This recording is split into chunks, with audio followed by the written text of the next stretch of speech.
Sonic Harmony is a plugin software development company that's currently working on its flagship plugin that allows project studios to convert their audio signal in a way that allows them to listen as if they are working in an acoustically treated professional environment. It does this by taking a super linear microphone that processes the room frequency resonancies along with any time-based effects that might be an issue inside the room, so reverbs, flutters, delay times inside of the room, and then processes this information and then brings it back to the consumer in a way that you're working in a professional, treated environment. And our plugin sets us apart because you can choose which room you're working in. So say if you want to work in Abbey Road's studio control room, if you want to work in Ocean Way studio control room, you can do that. If you want to customize your own room, you can do that with the plugin. We also offer analog emulations of Fairchild's, Pultex, a lot of the iconic software hardware, and process it into software to use within your DAW for a very cheaper way to do so. We're based out of Nashville, Tennessee. Main reason being is that where most of us are musicians, and this gives us the opportunity to work while the company is growing, since we won't be taking a paycheck from the company for at least the first 2 years. Since we're all tied into the audio industry, we need to make supplemental income, and we're all performers, engineers, and so forth. Our location is set in a very nature-based environment. There's a lot of light. Our software engineers are going to be musicians themselves. If they're feeling a stump, they can step outside and listen to the leaves, watch some water.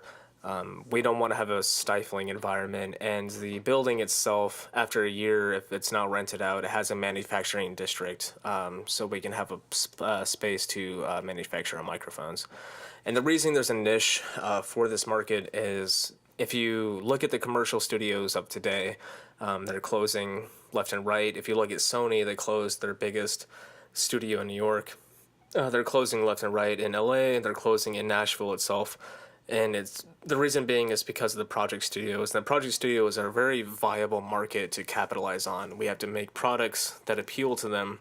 And this is wide ranging from many ages, from 18 to 50. You know, you have hobbyists, you have professionals, you have kids with a laptop. You have a huge market to capitalize, and that's what our software is going for, where you can mix in a way that you're in a professional environment. Our business model is different because we're offering a rent-to-own situation.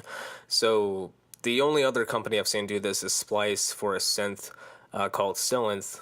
And that's the only company I've seen that do a rent-to-own for the licenseship. Our biggest competitor, one of our biggest competitors, Slate, is offering a subscription service for $25 a month. You can use all their plugins, which is a great deal. But at the end of the day, you can't own those plugins. So if they change their business model, or if they go out of business for whatever reason, you don't own those licenseship. And we are going to own, or have a business model where you can rent to own our plugins. And in this sense, we can even price our plugins higher, because if you're only paying $5 to $10 a month for our content, you're willing to pay just that $5. It's the cost of a cup of coffee, right? Our target market, it's hard to say because musicianship has no range on pretty much anyone. You can be, any age, in ethnicity, like race. You can be anyone and want to create music. That's the beauty of music. But we are going to aggressively target the younger market, because they are the ones that feel paying cheaper for plugins makes more sense. And the trend in using DAWs is only going to increase further for the younger market. Our potential competitors are Slate Digital along with IK Multimedia.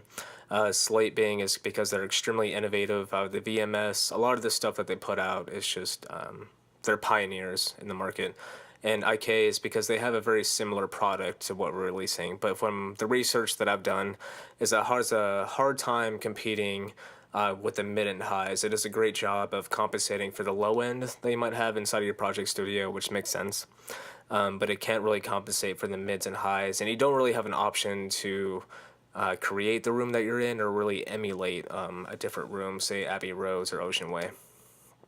Our budget currently is $34,000. We need a $401,756 investment. You can see that wages for our software engineers are going to be the biggest expense, and we are willing to offer a high amount of ownership over the company, along with after 2 years, we will offer a large amount of percentage of sales that goes back into the investors until the investments are made back. With a negotiable contract about how much money that they want in return. Branding is going to be extremely aggressive in a way that it's simple and it's going to target the younger members. And we're going to be cool, innovative, and just a fun company to work with. And this goes into the evolution of the company, where we want to be a company that's going to be recognized as a larger part of the whole, that we were the first ones to offer software in a way where you didn't need to go into a studio to mix in a flat environment. And here are our slides, or our sources.